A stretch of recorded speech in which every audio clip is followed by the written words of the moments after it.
I went to do my degree when I was 26 as a mature student, and in the end of the final year I gabbed my way into BBC Radio Merseyside, and the rest is history. They gave me a job, they gave me the afternoon show, and I stayed there for nearly 6 years until I was asked to screen test for a big new BBC One morning programme, which was being put up in opposition to Richard and Judy this morning.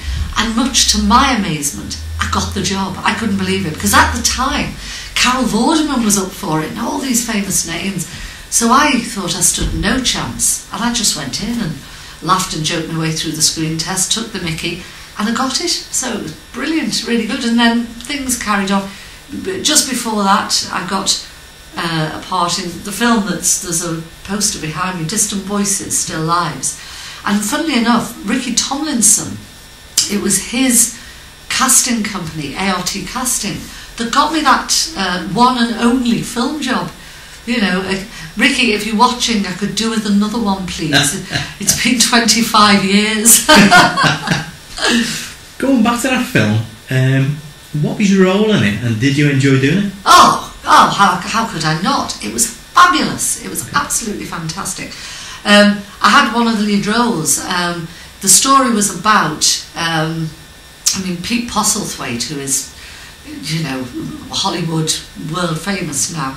He played a very brutal father, and it's all based on a true story. They're all real people. He was the father of Terence Davis, who wrote Distant Voices, Still Lives. Frida Dowie, a fine actress, she played the mother. And then there were the two leading ladies. And myself, I was the best friend called Mickey. And Mickey, I believe, is, I hope she is, but I believe she's still alive and living in Runcorn. Right. And there was Jingles as well. That's Marie Jellyman. I remember her because we were at college together. She was one of the friends, and it was wonderful. We did quite a bit of filming in London, and then we came back and did quite a bit of filming up Everton Valley, that sort of way. It was the best fun you can have without taking your clothes off, to be honest. It was fabulous, absolutely great. Acting, really, really brilliantly done. And that film has been held up as a fine example for the British Film Institute, and it's actually a lot of media students, most media students, actually watch it as part of their course. So it was actually an honour to be in it.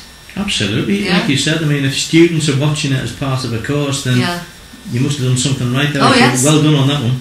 Oh, thank you. And going back to your TV presenting, I remember you as an excellent presenter on the shopping channel, which I believe was called Shop, based in the Albert Dock. Yes, gosh, actually, I don't even know how many years ago that started. I think it was about 10, 11 years ago, and it was Granada with Littlewoods, that sort of the Mighty Granada as the production company and the Mighty Littlewoods as the retail company. Yeah. And they got together for nearly 2 years, and again, great fun. It was like a family. It was like a family, and I bet the bottom dollar someone will spread the word that this is going out on your website, and there will be loads of people that have worked for Shop watching it, because it was genuinely like a happy family. No one was above anyone else. There was a great fellow, Tony. He was the stage manager as such, and he's worked for Coronation Street and everywhere. Oh, Tony was fab. He used to tell the presenters off if he didn't like what we were wearing, or we stepped out of place. He'd go, hey, come here, and he'd have a go. He was just great. Just a very, very happy couple of years. I always imagined TV work to be quite stringent, you see, and got to do this and got to do that. I take it was not like that at all. Oh no! I mean, one thing that really sticks in my mind. We had a little red-headed lad called Richie. He was one of the runners, researchers, whatever you want to call them. Lovely lad, and he'd help with the sort of making the sets and all of this. And he had this really thick hair on his legs. You know how red-headed people, blonde, strawberry blonde. Yeah. They'd have quite, you know, almost like a hobbit his legs were. And we were doing this. product, and I think it's something like Silk Appeal that you can buy now, and it actually rips the hairs out of your legs. It's like, instead of waxing or electrolysis, it just drags them out. And it was the summer, it was a lovely hot summer, and Richie was standing in the wings, sort of with his shorts on, and I was saying, look at this, girls, you use this, it's fab, because the hairs don't grow back quite as quickly. I said, if you're really hairy, especially your legs, I said, Richie, come here.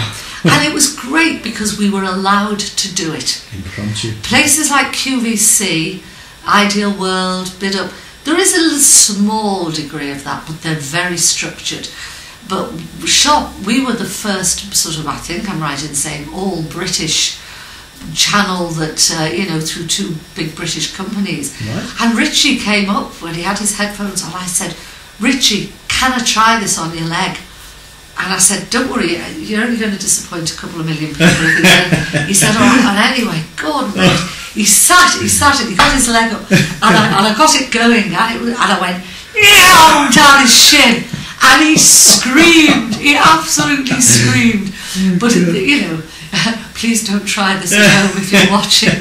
But it was really great fun, and that went out over the internet. A lot of people watched it, but happy days. It was just brilliant. Did you sell many of those products? We sold absolutely shed loads of them. I remember we had a super lady called Polty Pat, and she was selling the Polty Vaporetto. I was the presenter, she was the expert, and it was fab. You could clean your silk flowers with it. And when I really loved something, I couldn't lie about a product. I've never been able to lie on air. That's good. I've never really been able to lie full stop. Yeah. So I would say to people, look, this isn't my cup of tea, but if you like this, you might like it. But this Polty Vaporetto was wonderful. And I sold something like 250,000 quid's worth in about 2 hours, which in those days was very, very good going, and they gave me a little one as my sort of medal of selling the Polty Vaporetto. It was absolutely. I ended up giving it to a friend because I never got round to using it because it was always on telly. But it was happy. It was happy times. It really was, like Radio Merseyside. Yeah. Really happy times and a great atmosphere. And I was lucky enough to work for Radio Merseyside a couple of weeks ago. I was asked to cover for Billy Butler. He was doing a book signing. Oh yeah. He's written a book, and I was asked to go in and cover that. And I did, and it was like being back home. We had so many phone calls from just lovely people saying, "Nice to see you, Deb." To see you. Nice. So it was great. Yeah, I've been very blessed with my work. Yeah, great fun. That's really good to know. And people do love you, Debbie. They love speaking to you. Some of them do. But I do remember you as a brilliant presenter. And I've still got the credit card bills to prove it. Thank you. Going back to TV and radio, do you plan on doing any more? I'd love to. I mean, what's happened is I was really pleased to get back onto Merseyside just a relatively short while ago. When I stood to be an MP, what happens, unfortunately, if you stick your head above the parapet politically, a lot of channels and radio stations, they're scared. They won't touch with a barge pole because, first of all, they worry in case you say something inappropriate. Yeah. You say, you make a comment. But if you've been doing it as long as I have, you're too professional to do that. You wouldn't do that. And the majority of people who watch telly or they listen to the radio, they just want to be entertained. They don't care about politics. Yeah. And as long as you don't bring it in, there is no conflict. But I'm gradually feeling my way back into TV and radio. But I've sort of carried on. I had to stand down from being a councillor to stand for the general election, which I didn't win, sadly. But I still carried on being sort of an unpaid councillor because people have all still got my phone number, and I can't resist a good challenge. If someone has a problem, I'm working on something at the moment for Formby, a planning issue, and I'm just doing it, and I love it. I love it. It's great. I'm old-fashioned. I'm nosy, and I'm a busybody, and I like helping, and I can't help myself. So, you know. Shows a passion there, Debbie. Oh, love it, love it. There's nothing wrong with that. And, you know, was being a counsellor more demanding than, you know, your previous jobs you had? Time-wise, Yeah. time-wise it was, very, very much. Because you get inquiries, you know, I'd probably get half a dozen calls a day for stuff that I actually have to really look into. And some of the things that you get are sort of quasi-legal. You have to put in an awful lot of research, and you have to fight big companies or look after people who've got an industrial tribunal, people that have been unfairly dismissed, sad cases where people have an issue with social services because their child has been taken away. And there are always two sides to a story. There are always two sides. And you might go, God, that's terrible, that's disgusting. But then if you look at other sides, that there's sort of very sad stories. And so it takes up far more time being a counsellor. Yeah. And being both a counsellor and a parliamentary candidate takes over your life, completely takes over your life. So yeah, very, very busy indeed. I should imagine it'd be quite easy to get personally involved, but you've got to keep your distance at the same time, haven't you? Is that correct? Well, yeah, I still always do get a bit personally involved. Yeah. The other reason is I'm a Christian.